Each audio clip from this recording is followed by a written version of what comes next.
Кайрадан апта ичинде болуп жаткан маанилүү жаңылыктар менен тааныштырып, Үмүт теле студиясы өз берүүсүн баштайт. Кызматыңыздарда мен Жомарт Караев, саламатсыздарбы? Алгач бүгүнкү берүүбүздүн кыскача топтомдору менен таанышып алабыз. Аймак таануучулук илими боюнча билим алып жаткан магистранттарга арналган илимий конференция болуп өттү. Мунун өнүгүүсү, келечеги чоң. Студенттердин практикаларына арналган иш-чара болуп өттү. Чыңгыз Айтматовдун жаркын элесине арналган видео роликти сунуштайбыз. The best goodness that one can do for society is to present children with nice upbringing. Ош мамлекеттик университетинин МИД факультети заманбап билим берүүнү жолго коюуда.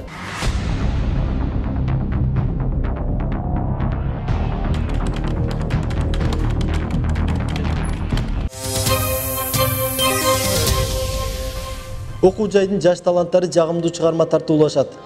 Убайым жеген күндөрдү тансам бир паска.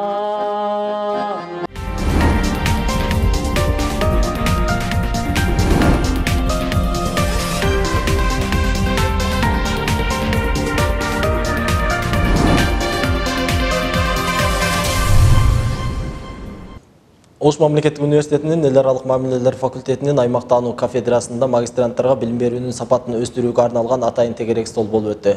Тегерек столго стейкхолдерлер жана атайын адистер катышып, магистранттарга өтүлүүчү сабактардын актуалдуулугу боюнча талкуулар жүргүзүлдү. Иш-чаранын жүрүшү боюнча алдыдагы материалда. Профессор окутуучулар, магистранттар жана Ош шаарындагы атайын адистердин катышуусу менен болгон бул жыйын болочок аймак таануучуларга билим берүүнүн сапатын жогорку деңгээлге көтөрүү максатында уюштурулган. Аймак таануучуларга окутулуучу сабактардын кайсылары чоң мааниге ээ, бул багытта билим алуучулар кайсыл критерийлерге жооп берүүсү керек деген маселелер көтөрүлүп, мында билим алып жаткан магистранттарга берилүүчү сабактардын программалары боюнча маалыматтар берилип, талкууга коюлду. Бүгүнкү Ош мамлекеттик университетинин эл аралык мамилелер факультетинин ошол аймактык бөлүмүнүн бүгүнкү өткүзгөн иш-чарасы, тегерек столундагы иш-чарасы аябай жакшы өттү, жакшы талкуулар болду, сын пикирлер айтылды, сунуштар айтылды. Бул аймактык таануу кафедрасынын жүргүзгөн бул жердеги дисциплинасы, сабактардын дисциплинасынын ичиндеги ар кайсы тармактарды өзүнө камтыйт. Бул жердеги ошо аймактарды үйрөнүү боюнча терең билим берүү ошол жагы каралыптыр. Андан сырткары бул жердеги башка сырткы ошол иш берүүчүлөрдүн менен болгон мамилеси, практикада кандай болушат, ошол баардыгы ушул жерде камтылыптыр. Бул жерде биз айтып келе турган нерсебиз аябай жакшы бир дисциплинарный бир тармак десек болот. Мунун өнүгүүсү, мунун келечеги чоң. Мындан ары дагы аймактык таануу кафедрасынын өнүгүшүн каалайбыз. Откуда именно эти актуальные проблемы, современные вопросы? Потому что если не знать историю, это невозможно. Билим алуучулар келечекте чыныгы өз кесибинин мыктысы болуусу үчүн аларды окуткан адистердин тажрыйбасы, окутулуучу сабактар чоң мааниге ээ. Мындан сырткары ар бир предметтин канчалык деңгээлде зарылчылыгы бар, же болбосо алардын жеткиликтүү түрдө окутулуусу, жана ошондой эле эл аралык рынокто кандай компетенттүүлүккө ээ болору, мындан сырткары кандай деңгээлдеги жумушка орношору, ага даярдоо боюнча адистер менен окутуучулардын, магистранттардын ортосунда талкуулар жүргүзүлдү. Мен аябай кубанычтамын. Студенттердин оюн, студенттердин пикирин эске алып, студенттерде өзүнүн ойлорун сунуштап жатканына, анан кийин студенттер менен да башка мекемелер баары чогулуп, администрация, башка мекемелер, студенттер баары чогулуп, будущий келечектеги магистранттар да ойлорун угушуп, баары бир келишимге келдик. Аябай жемиштүү чогулуш болду деп эсептейм. Аябай жакшы ойдобуз, баарыбыз жакшы позитивдүү ойлор менен кетип атабыз. Окуу жай учурда кесипкөй адистерди даярдоонун заманбап шарттарын өздөштүрүү аракетинде иш алып барууда. Ошондой эле университеттин эл аралык мамилелер факультетинин башка өлкөлөрдүн жогорку окуу жайлары менен кызматташуулары алдыга жылып, татыктуу кадрларды даярдап чыгаруу максатында билим берүүнү жолго салган мындай иш-чараларды байма-бай уюштурууда. Биз бүгүн чогулуп бирге ошолорду биздин аймак аймактануучу, магистр аймактануучу деген багытта бүткөн биздин бүтүрүүчүлөрүбүз кандай көндүмдөргө, кандай билимдерге, кандай көндүмдөргө ээ болушу керек деген талкуу койдук. Талкууга коюп ошол жерде биз өзүбүзгө керек болгон биздин эмгек рыногуна азыркы күндүн талабына ылайык компетенттүү, квалификацияласы жогору адистерди даярдаганга умтулуп атабыз. Биз ошолордун кеңештери менен ошолордун берген рекомендацияларын эске алып, биздин окуу пландарыбызды өзгөртүп, ошол жерге киргизе турган жаңы дисциплиналарыбыз жөнүндө алардын маңызы кандай болуш керек, алардын натыйжасы кандай болуш керек. Башкача айтканда биздин күтүлүүчү натыйжаларыбыз кандай болуш керек. Биз ошого багыттап, ошол темада бүгүн талкуу жүргүздүк.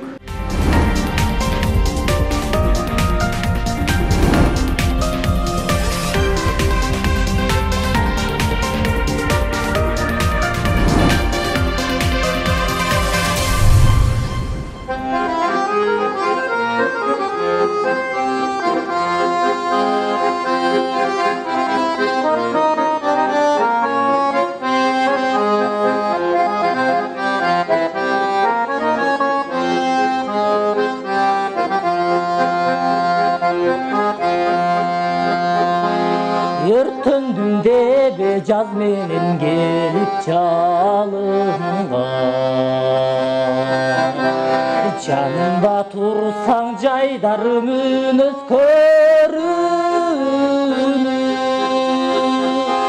сен ала келген көңүлдүн ысык демиди, сан ойго бүтүнө бербей турсаң көгүдү. Sen ala gelgin gönüldün ısık demidi, sanığı büyüdüne vermey tursan gövüdü.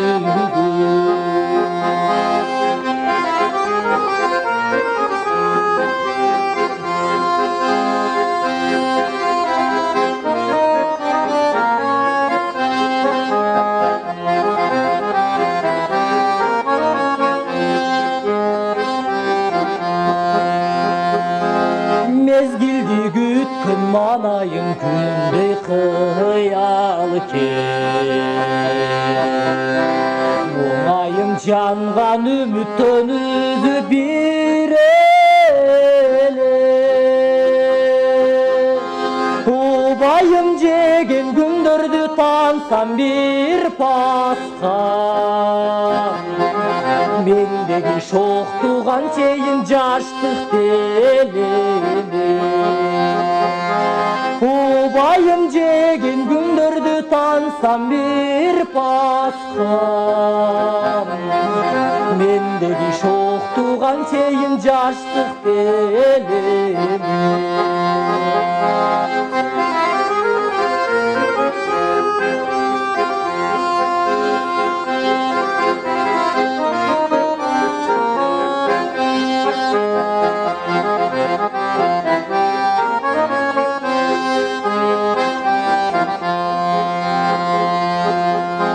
Gelgindir ötsü kögirim jelke taң ata, sağınış tөгүп толкунга болден жан жолдум. Түшүктү өмүр түндүгүң алыс болбосун, мен дагы көлдү сагынган жаным сага окшойт. Түшүктү өмүр түндүгүң алыс болбосун, мен дагы көлдү сагынган жаным сага окшойт. Мен дагы көлдү сагынган жаным сага окшойт.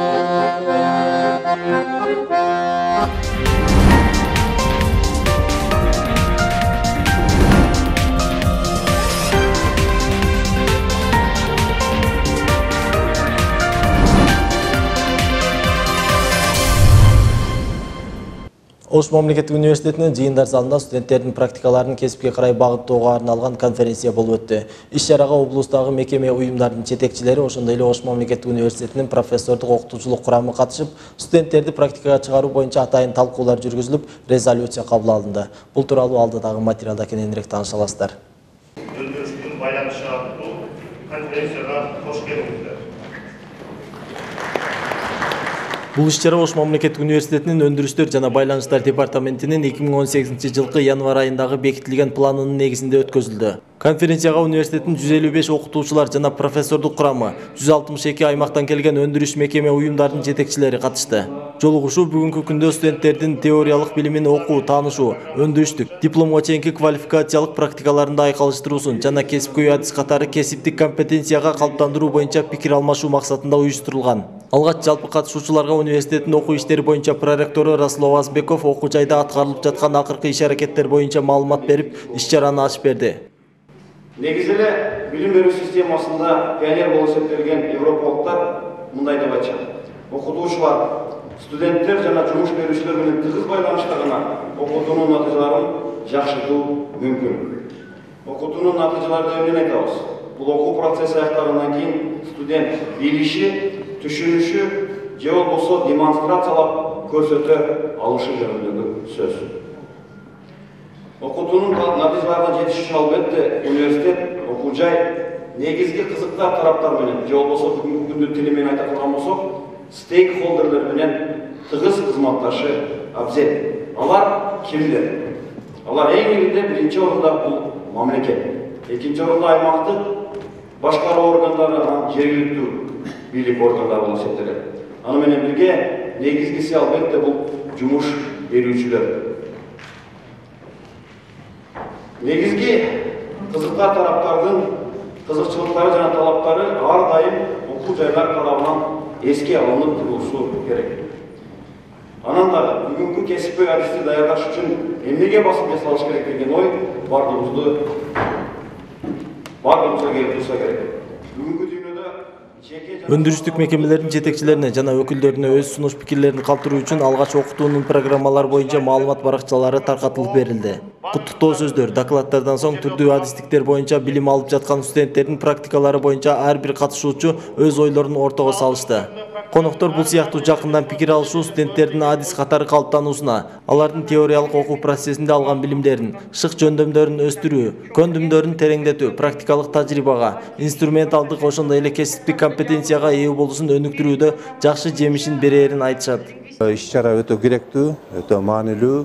Себеп дегенде келечектеги адистин калыптануусуна чоң өбөлгө түзөт. Себеп дегенде ушул окуу пландарындагы, окуу программаларында кирген ар кандай норма бул так аткарылыш керек. Анан эми сапаттуу кадрлардын даяр болушуна баарыбыз кызыктар болушубуз керек. Ошол Ош мамлекеттик университет эле эмес, ошол өндүрүштүк база болуп эсептелинген кайсы гана мекеме болбосун. Анан ошого бүгүнкү күндө чындыгында Ош мамлекеттик университетте жасап аткан ийгиликтер менен дайыма сыймыктанабыз. Бирок ушул өндүрүштүк практиканы уюштурууда дагы анча-мынча маселелер бар, ошонун үстүндө иштеш керек. Ал үчүн биз ошол медицина факультетинин адистери менен, окутуучу профессордук курам менен тыгыз иштеп, окуу программаларын иштеп чыгууда бири-бирибиздин мындай сунуштарды эске алып, мындай иштеп чыксак, менимче жакшы болот да.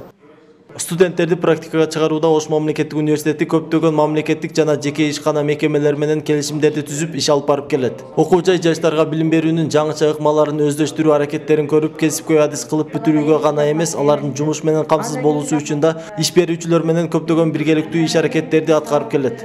Сапаттуу кадрларды даярдап беришибиз керек. Коом бизден, өндүрүш бизден сапаттуу кадрларды күтүп атат. Ошол сапаттуу кадрларды биз даярдап берүүдө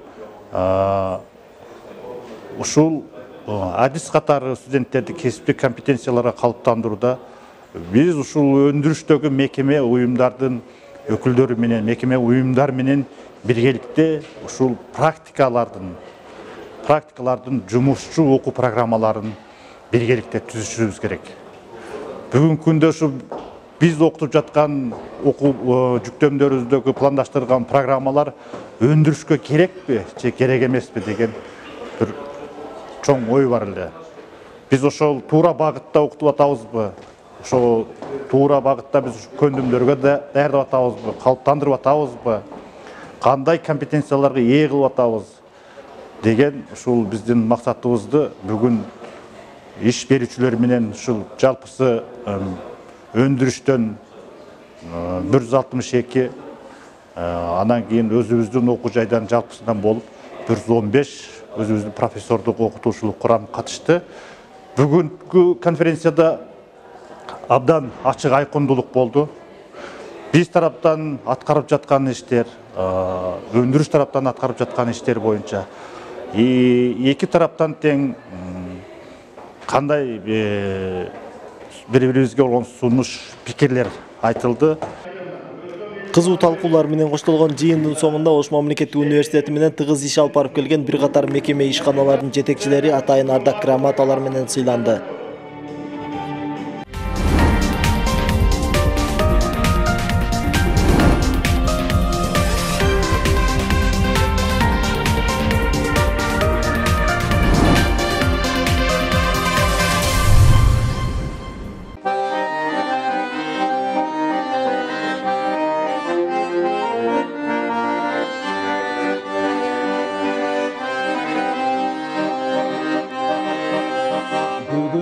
Аппак сулуу таңдардай, күлкүгө бай, сүйүүгө бай, шаңга бай, өмүр гүлүң бөккөл өткөн обого, кандай сонун студенттик күндөр ай, билимге ширелген бактылуу көзүрмен, студенттик күндөрдү жар салам ыр менен. Şirelgen armansız gözlerime studentti kündürdü jar salam örmenim, örmenim. Jatakana ar bir bölme tağdırlar, kız jigittin til tabışkan jayınday, arı tilek maksatlarga çolgany ötüp barar studenttik kündür bilimge şirelgen baktulu gözlerimim studenttik kündürdü jar salam ır menен. Sүйүүгө şirelgen armansız gözlerimim studenttik kündürdü jar salam ır menен, ır menен.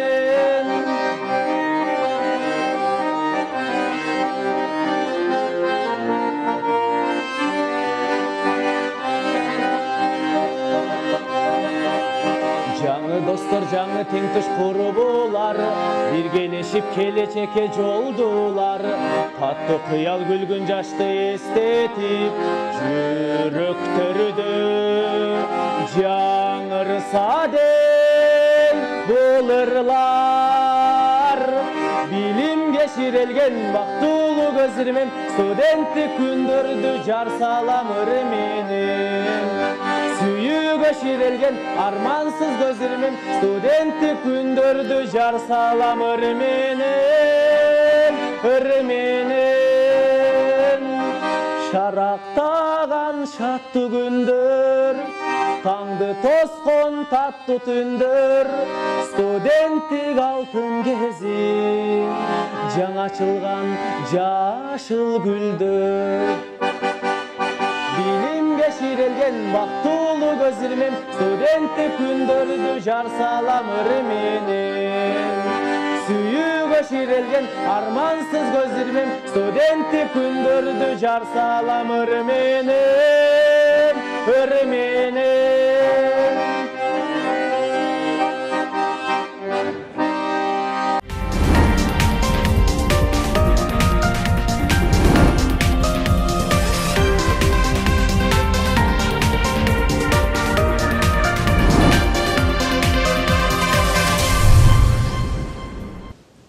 Быйыл 2018-жылы улуу жазуучу маркум Чыңгыз Айтматовдун көзү тирүү болгондо 90 жашка келмек. Ал өзүнүн калеми менен кыргызды дүйнөгө таанытып, чыгармалары 165 тилге которулуп, билим берүү тармактарында окутулуп келет. Чыңгыз Айтматовдун асыл ойлорунан жаралган чыгармалары жана анын жаркын элеси кыргыздын жүрөгүндө түбөлүккө сактала бермекчи. Чыңгыз Айтматовду эскерүүгө арналган атайын кыскача видео роликке көңүлүңүздөрдү бурабыз.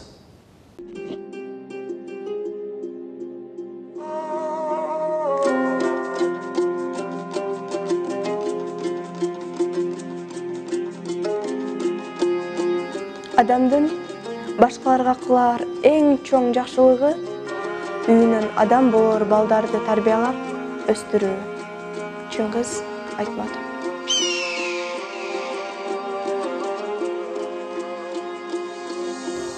Самое лучшее, что человек может сделать для других, так это воспитать в своей семье достойных детей.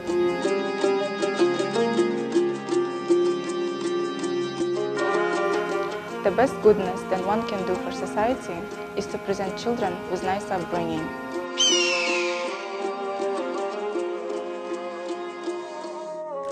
Lo mejor que puede hacer para otros, por lo que es criar hijos decentes en su familia.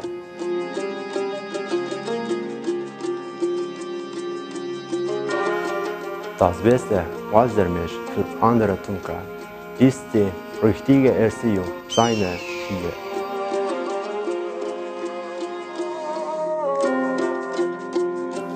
Les meilleures qualités qu'on peut faire pour la société est d'élever de bons enfants.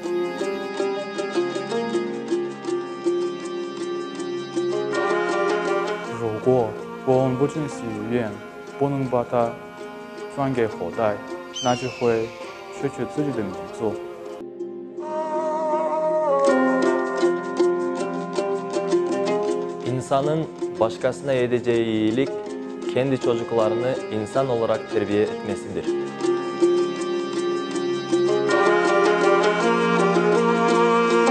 من أفضل خيرات الإنسان للآخرين تربية الأبناء وبناء شخصية متكاملة.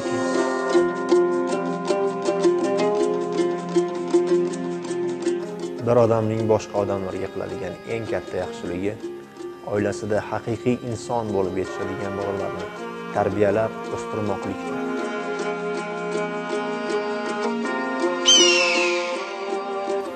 人が社会に与えることができる最も良いことは子供たちの良い育成です。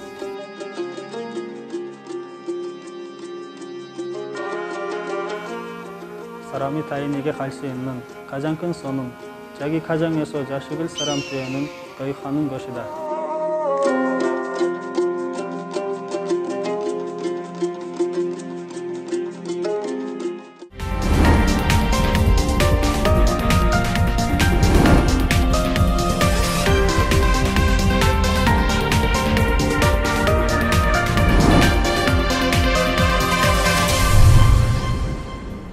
Ош мамлекеттик университетинин математика жана информациялык технологиялар факультетинде студенттерге терең билим берүү үчүн шарттар түзүлгөн. Аудиториялары заманбап материалдык жабдыктар менен толукталып, учурда аталган факультетке кызыктар болгон абитуриенттердин саны арбууда. Анда аталган факультет тууралуу кыскача видеороликке көңүл бурабыз.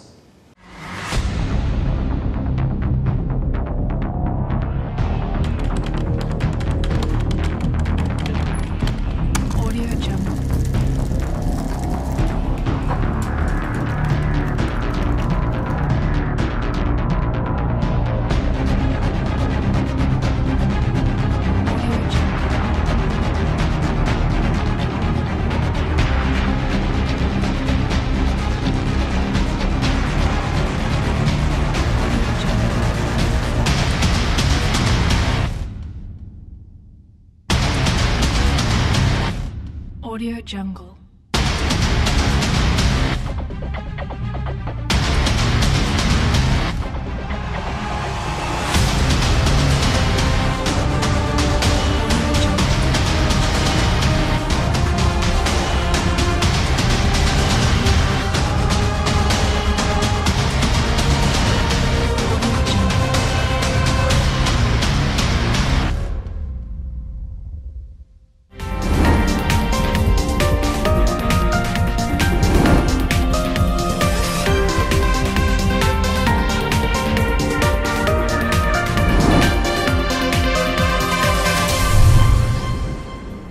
Ушуну менен бизге бөлүнгөн убакыт соңуна келип жетти. Ушул жана башка маалыматтар менен Ош Суу Чекет KG сайтынан жана Ош Мунун YouTube каналына катталып көрсөңүздөр болот. Кызматыңыздарда мен Жомарт Караев болдум.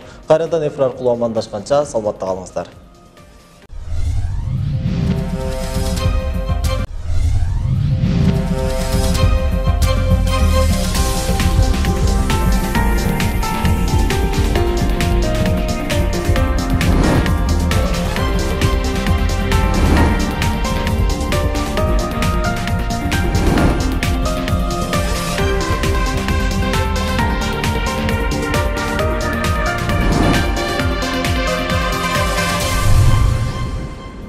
Кайрадан апта ичинде болуп жаткан маанилүү жаңылыктар менен